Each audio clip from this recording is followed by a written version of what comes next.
Assalamualaikum warahmatullahi wabarakatuh. Halo anak-anak ibu semuanya, gimana kabarnya hari ini? Semoga anak-anak ibu dalam keadaan sehat ya. Nah, sebelum kita memulai pembelajaran, jangan lupa anak-anak ibu untuk mengisi absen yang ada di Google Classroom.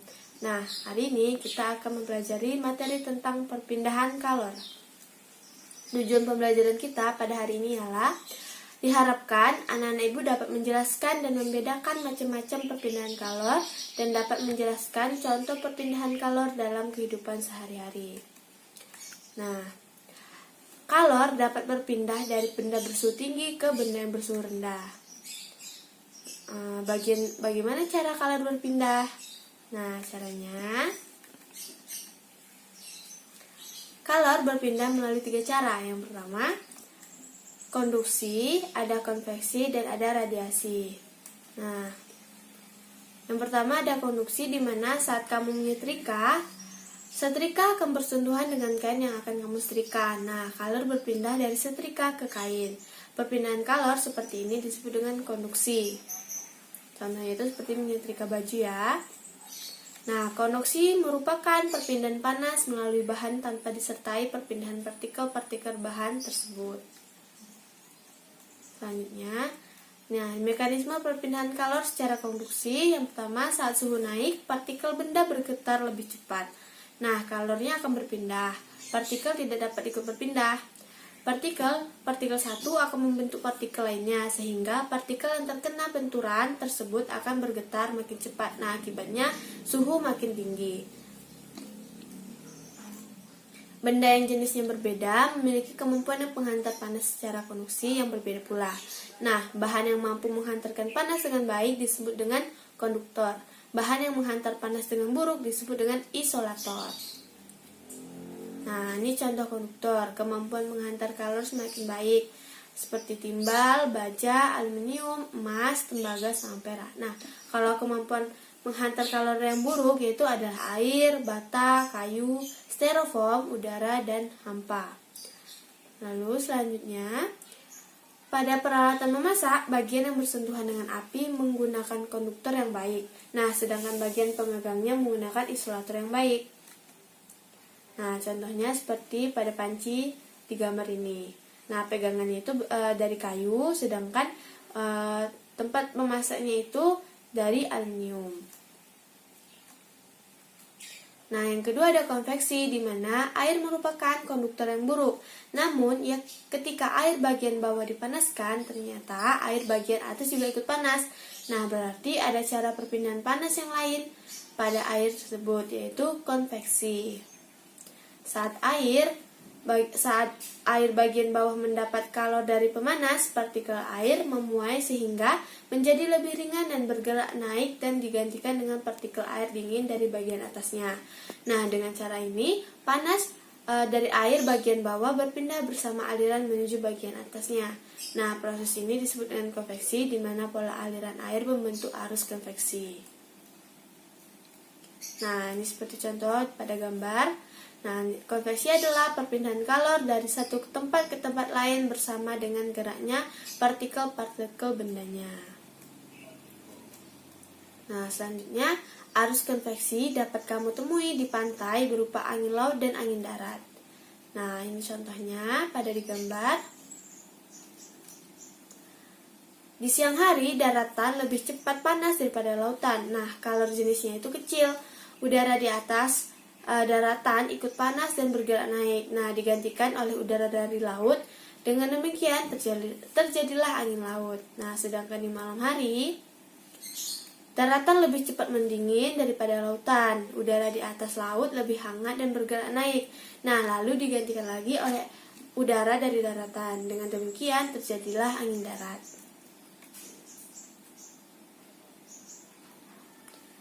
Nah, konveksi ini dimanfaatkan pada berbagai peralatan. Contohnya adalah yang pertama, oven, hair dryer. Nah, elemen pemanas oven, pemanggang roti, magic jar, dan lain-lainnya biasanya terletak di bagian bawah. Nah, saat difungsikan, udara bagian bawah akan menjadi lebih panas dan bergerak naik. Nah, sedangkan udara bagian atasnya yang lebih dingin akan bergerak turun. Pada peralatan tertentu seperti pengering rambut atau hair dryer, aliran konveksi dibantu atau dipaksa dengan menggunakan kipas. Nah, yang ketiga ada radiasi. Gimana? Nah, bayangkan saat kamu berjalan di tengah hari yang cerah, nah kamu merasakan panasnya matahari pada mukamu. Nah, bagaimana kalau dari matahari dapat sampai ke wajahmu? Nah, bagaimana kalau dapat melalui jarak berjuta-juta kilometer dan melewati ruang hampa? Dalam ruang hampa tidak ada materi yang memindahkan kalor secara konduksi dan konveksi. Nah, jadi perpindahan kalor dari matahari sampai ke bumi dengan cara lain. Cara tersebut dinamakan dengan cara radiasi. Nah, radiasi adalah perpindahan kalor tanpa memerlukan medium. Kamu juga akan merasakan akibat radiasi kalor saat menghadapkan telapak tanganmu pada bola lampu menyala atau saat kamu duduk di dekat api unggun. Nah, udara merupakan konduktor buruk dan udara panas api unggun bergerak ke atas. Namun, kamu yang berada di samping api unggun akan merasakan panas. Nah, ini contoh pada di gambar.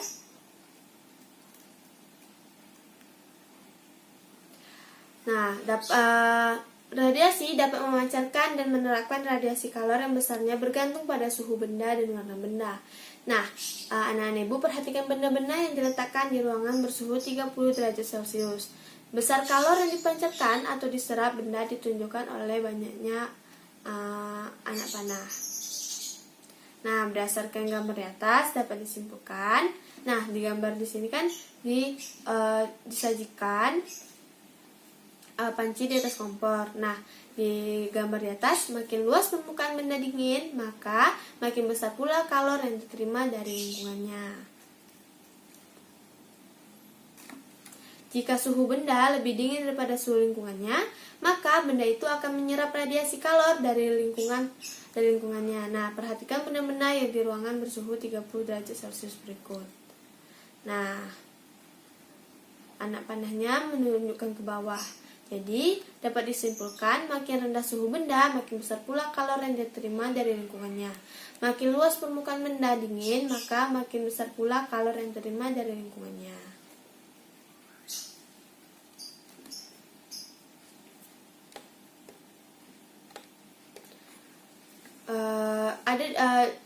Jika menjemur dua kaos basah yang berwarna berbeda, kamu akan mendapatkan bahwa kaos yang berwarna lebih gelap ternyata lebih cepat kering. Nah, amati gambaran di bawah. Dapat disimpulkan pengaruh warna terhadap kalor yang dilepas atau diserap dari lingkungannya. Nah, makin gelap benda yang terasa panas, akan semakin besar pula kalor yang diradiasikan ke lingkungannya. Nah, makin gelap benda yang terasa dingin, makin besar pula kalor yang terima dari lingkungannya. Nah, peristiwa radiasi juga dimanfaatkan oleh hewan contohnya itu seperti buaya. Nah, untuk menghangatkan tubuhnya, hewan berdarah dingin ini contohnya seperti buaya, ia akan memanfaatkan radiasi panas matahari. Nah, kalor dari matahari diserap oleh buaya dengan cara membuka mulutnya, sehingga suhu tubuhnya naik dan buaya dapat beraktivitas dengan mudah. Lalu, bagaimana termos dapat mencegah perpindahan kalor baik secara konduksi, konveksi maupun radiasi? Nah, yang pertama, termos ini bahannya ada sumbatan yang dibuat dari plastik atau gabus. Bahan ini adalah isolator yang terbaik. Nah, nanti di bagian bawahnya ada celah antara gelas dengan wadah luar dibuat hampa udara. Lalu, jadi jika ada penghantar panas secara konduksi dan konveksi, tidak ada ya penghantar panas secara konduksi dan konveksi. Nah, di bawahnya lagi ada dua lapis gelas, di mana gelas ini merupakan isolator panas yang baik. Nah, lalu di bawahnya lagi gelas dilapisi perak yang mengkilat. Nah, lalu ada wadah luar. Nah, kesimpulannya, kalor dapat berpindah melalui 3 cara. Yang pertama ada konduksi, konveksi, dan radiasi. Nah, konduksi adalah perpindahan panas melalui bahan tanpa disertai perpindahan partikel-partikel bahan tersebut. Lalu, konveksi adalah perpindahan kalor dari satu tempat ke tempat lain bersama gerak partikel-partikel bendanya. Nah, lalu yang terakhir ada radiasi adalah perpindahan kalor tanpa memerlukan medium. Nah, baik. Terima kasih anak-anak ibu sudah melihat atau menonton video pembelajaran kita pada hari ini. Selalu jaga kesehatan, jangan lupa memakai masker. Jika ingin keluar, cuci tangan sesering mungkin. Terima kasih Ibu ucapkan. Ibu akhiri pembelajaran kita pada hari ini. Ibu ucapkan wabillahi taufik wal hidayah. Wassalamualaikum warahmatullahi wabarakatuh.